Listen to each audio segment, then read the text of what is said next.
we've already been warned that there may be policy and user agreement violations if we post this on Rumble. We knew that this was going to happen. There were no billionaires that were funding this film. As many people as want to speak out and say, oh, yeah, I've got a big platform or I've got a lot of money. Nobody wanted to come around and help to fund this film, Occupied. And of course, we can't monetize a film like that. We can't have sponsors attached to a film like that because everybody is so cucked to this 1948 founded foreign secular nation state of Israel. And it's the one thing that you cannot talk about, you cannot question, or God forbid, criticize. This isn't just about our political apparatus. This isn't just about the military. This isn't just about our schools. This isn't just about transgenderism. This is about all of it. We have a parasitic infestation and an occupation that runs society-wide, that has gripped the entire West, that has looked to subvert Christendom. The ultimate goal is to enslave you. I don't know why you don't believe them when they tell you that you will live in a pod, you will eat bugs, you will own nothing, and you will be happy. World War III is baked in right now at this point. Israel 2.0, yep, Ukraine. What happened in the escalation in this proxy war being fought via NATO and Russia? 6 rockets fired by Ukraine into Russia. Kremlin is saying that they intercepted 5 of them.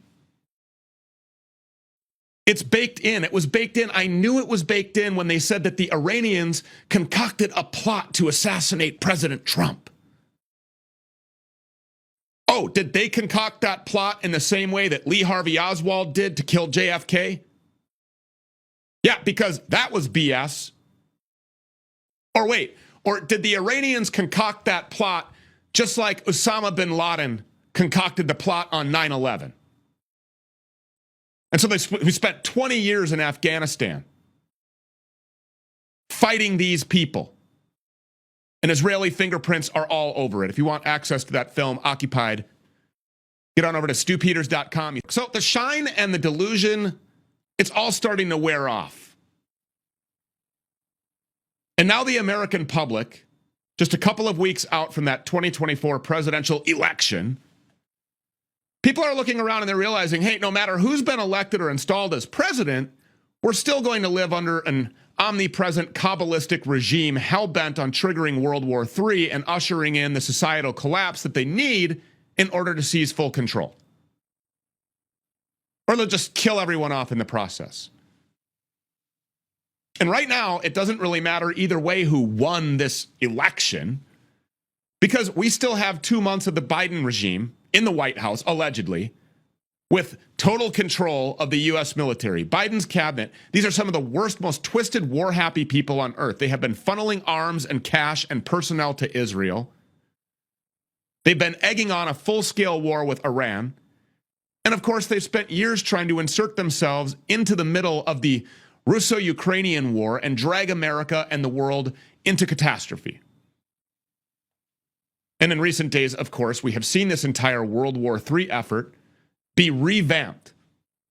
And we may very well be getting the war that these demons have been clamoring for. Just a couple of days ago, the Biden White House authorized Ukraine to launch American-made and American-supplied long-range missiles into Russia, something that will inevitably lead to massive civilian deaths. And according to Vladimir Putin, if this happens, if these American missiles are used, then Russia will view it as an American act of war and will respond accordingly. But of course, it's not just the United States that's pushing for total war in Eastern Europe. It's also America's bosses in Israel, the people behind just about every foreign policy plague faced by the world today. So in the Israeli Knesset, there's a new bill. It's come up for debate now, and it's expected to have a very good chance of passing. And under this bill, all of the weapons that Israeli forces seize from Hamas and seize from Hezbollah will be sent to Ukraine to be used against the Russians. This isn't something that we just make up. And we have been told by Zelensky himself, the Jew who's the president of Ukraine, that he wishes to make Ukraine a larger scale Israel. Israel 2.0. So much like their dogs in America, the Israelis are looking to kill Russians. But why? Well, let's not forget that Ukraine's former government was overthrown by a bunch of Jews. It was overthrown by George Soros and by Victoria Nuland and by Antony Blinken, the very same people who came back into power with Joe Biden and instigated this latest chapter in the Russo-Ukrainian war. As I mentioned, even Volodymyr Zelensky is Jewish. And right now, after 2 years of full-scale combat with hundreds of thousands of people dead, just before Biden is supposed to leave office, we're seeing a massive ramping up of U.S. involvement and the involvement of America's Jewish war machine masters. And Israel has a lot to gain, by the way, from getting involved here. They have a lot to gain by provoking Russia. It's important that we remember here, Russia is aligned with Iran. In fact, just recently, Putin announced that if Israel and the United States start a war with Iran, that they'll have to fight Russia as well. So, of course, there's about a 99% chance, no matter who the president is, that we're about to go to war with Iran at the behest of Israel. If Israel can get a bunch of Russians killed by the Ukrainians, then they'll assumably be able to weaken a potential Russian response to war with Iran, because Russia will keep on losing men in Ukraine. They may have to fight an elongated defensive war on their home turf where the U.S. is about to kick war up to the next level. So if all of these things factor in together, and these two budding conflicts, one in Ukraine and one in Iran, could serve as the massive scale war that's needed for Israel to seize control of the entire landmass and establish their empire of Greater Israel and to retake their true ancestral Khazarian homeland in Eastern Europe, that's why all of this is happening right now. In real time. Because we have shined a big, bright light onto the cockroachian infestation, and now they are scattering. But of course, the people who speak out against it, the people who draw attention to all of this, they get attacked. They get demonetized. They get massively censored.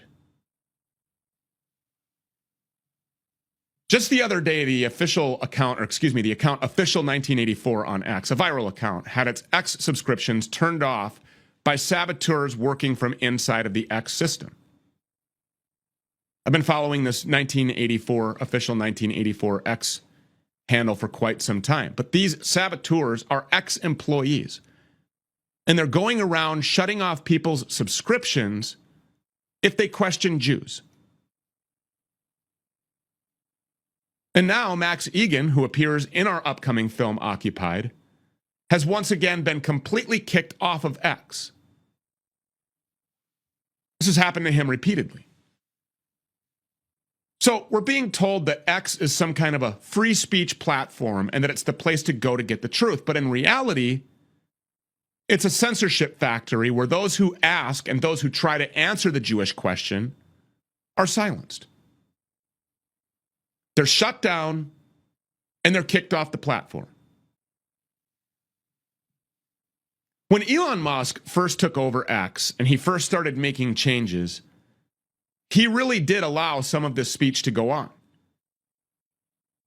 But shortly thereafter, very shortly, he put on the tiny hat and he followed Ben Shapiro and the ADL to Auschwitz, and he did the humiliation ritual, and X was never the same since. If you go online at this point, point the finger at Jews who are marching us down the road to World War III, you run the risk of being censored or being silenced completely. So yeah, the truth is a dangerous thing, especially right now. And once again, X has reminded us it's not on the side of truth. For more on this discussion, we're now joined by Max Egan again, because here he can't be censored on the Stu Peters Network. And thank you so much for being here to be a part of this upcoming film, Occupied. And this is a game-changing film. I consider myself, Max, to be a strong man spiritually and physically, to be a strong man in virtually every way. But this film really tears me apart.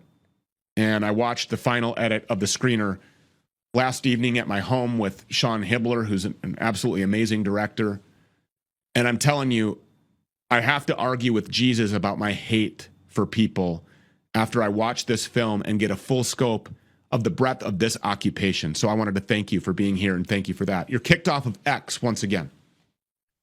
Yeah, it seems to be a regular thing for me. This is the fourth time I've been kicked off X.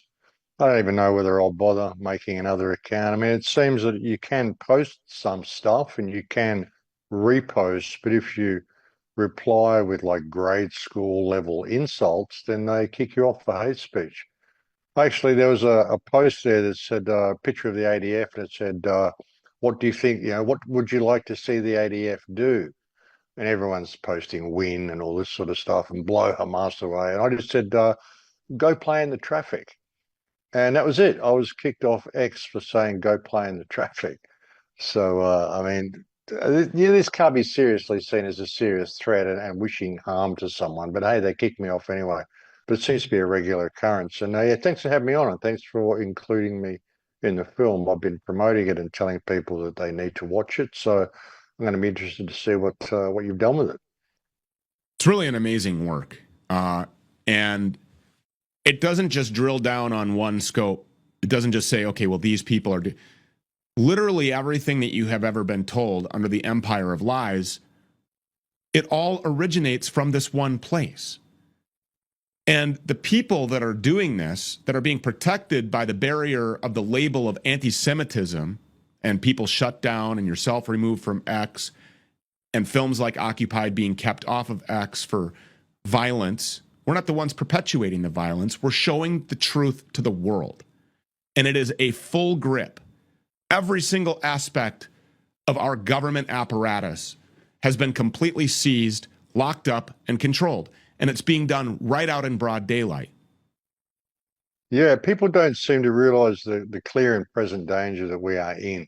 And everything that's happened, like through this genocide that's going on in Gaza, this fake pogrom that they just staged in Europe, in Holland, which was so contrived. I mean, IDF agents literally went there and spent 2 days trashing the town and beating up people and threatening them and expecting a comeback. And of course, when they got that, suddenly it turns into a Jew hunt. Everyone's, it's this whole thing to bring anti-Semitism right up into the foreground. So, of course, then they're going to have to bring in new legislation to deal with it. And, if people have been concerned about Biden's cabinet and Biden's warmongering cabinet that he's got, have a look at who Trump is signing up to his cabinet. These are hard line warmongers, all of them full-blown Zionists. In fact, when you look at Trump's cabinet, it's actually more pro-Israel than the Israeli cabinet currently is. That's how drastic things are getting, and he's just going to ramp up this war effort. I warned people that this was what Trump was going to do. I mean, you don't have Miriam Adelson come and give you $100 million campaign donation and not expect some favors to be returned. And when you see who he's been stocking his cabinet with, this is scary stuff. These people all are really pushing for war with Iran. Iran is the terror proxy. Every single person on earth who's ever done a bad thing, it would seem Iran is funding them, according to the mainstream media. And we have to go and wipe these people out. And again, it's a war for greater Israel. That's what all of this is about. Israel has always wanted to put the East against the West, have the Christians and the Muslims kill each other, and create enough conflict in the area that they can just claim all that land. That's why they're threatening Turkey now. They're threatening Egypt. They're threatening Syria. They're actually bombing Syria. They're bombing Gaza. They're bombing Lebanon. They're bombing Syria. It's just crazy. And it's all going to be about forming greater Israel and creating this whole new spectrum that they want. Like they've already said as well, they think the United Nations is an anti-Semitic organization. They need a new United Nations with Israel at the top. This is the plan, make Jerusalem the world capital. And all the thing Trump's done to capitulate with this, like he moved the embassy to Jerusalem, which emboldened them and empowered them to do this. He gave them Golan Heights, which they renamed to Trump Heights. They've minted a coin with his face on it. I mean, it's pretty obvious what's going on here, and people really need to hold on, because we're in for a pretty dramatic ride, I think. You think he's part of the plan? I do. I think he's absolutely part of the plan. I mean, a lot of people are saying, you've got to keep your enemies close, and he's playing 5D chess and all that sort of stuff. some of the stuff he's said in his speeches, he wants to completely stamp down on anti-Semitism. He even said in one speech that he believes anti-Semitism should be met with the death penalty. I mean, it's pretty full on. And like you say, all of these problems that we've got all seem to instigate from these same people, these same guys who wear the small hats. Go back to JFK, go back to look at 9/11, look at everything that's happened in the Middle East, look at every war the United States has fought in the last 30, 40 years has all been proxy wars for Israel. The United States has been milked and bled dry in order to send soldiers off to die to fight Israel's war for them. And this has been an ongoing plan, and we're seeing the culmination of it right now. I think 2025 is going to be a very revealing year. Israel is fake. It's really just the physical grounds to house the front lines of the military-industrial complex. Well, remember when Biden said that if Israel didn't exist, they would probably have to create one anyway because they need that sort of force there in the Middle East. They want to destabilize the Middle East. They want to control the whole region. So they've got to paint Islam as the enemy, stage all these things. And you see Israel staging these things themselves. I mean, a lot of the Jewish graffiti or the Nazi graffiti and stuff you see around the place, all done by Jewish agents to push this concept of anti-Semitism. The whole world is against Israel, so we need to tighten everything down. And the scary part is that even Trump has said, you won't have to vote again after this election. And Elon Musk said that at a meeting as well. You won't have to vote again after this election. And remember, all of these massive dictatorships that have happened, like Mao Zedong, so many people started off with color revolutions and popular revolutions. These were people's uprising who wanted to escape the tyranny of their current government. And so the government just stayed there. And look what we ended up in those countries. And I wouldn't be surprised if that's the plan with Trump as well. He's got this demigod sort of status. His followers are just blindly following. It's incredible. It's almost like a cult, the cult of Trump. And it's going to be interesting to see where the United States goes. But this could, like you say, I mean, if Russia's going to receive these missiles from Ukraine and say, well, these are American-made missiles, this gives every opportunity and every excuse for Russia to actually attack American cities. You might see a war on American soil for the first time since the revolution. They have baked this in, and they have done everything in the world to try to provoke war with Russia, and that's in part, large part, because Vladimir Putin has, from where I sit, looks like rejected the Rothschild criminal central banking cabal and has rejected the idea of a one world governance or a new world order, has been a nationalist who really truly does care about his people and cares about his borders and cares to protect his people and cares about expanding Christian orthodoxy. And I think that's why he has to be the enemy, because in order for the full power grab to fall, they have to collapse that bastion. And so these military interventions and regime changes that have, as you pointed out, been funded by the Rothschilds for hundreds of years, all of them, they fund both sides of the wars. Hamas being a creation of Israel. And then now Israel fighting to defend itself from Hamas. The United States fighting against ISIS, which was a creation of the CIA funded by the American taxpayers. We're funding both sides of these wars. When I say we, I mean the American taxpayers, money being siphoned through Tel Aviv on Rothschild Boulevard and then redispersed to the fat cats in the DC Beltway, which, by the way, an Israeli lobbying outfit called AIPAC openly admits meddling in and interfering with our elections. Oh, yeah. I mean, they were putting up posters all over X saying, another AIPAC member's been elected. Another, it's good to stand with Israel. You get good results because they control the whole thing. I mean, Netanyahu said this in private meetings that have been caught on tape saying, yes, we control the United States. Even when asked, how Israel wins its wars so quickly and effectively, Benjamin Netanyahu had said, because we've got America. And they literally have America. They own it. They hold it. America at this stage is more of a vassal state of Israel.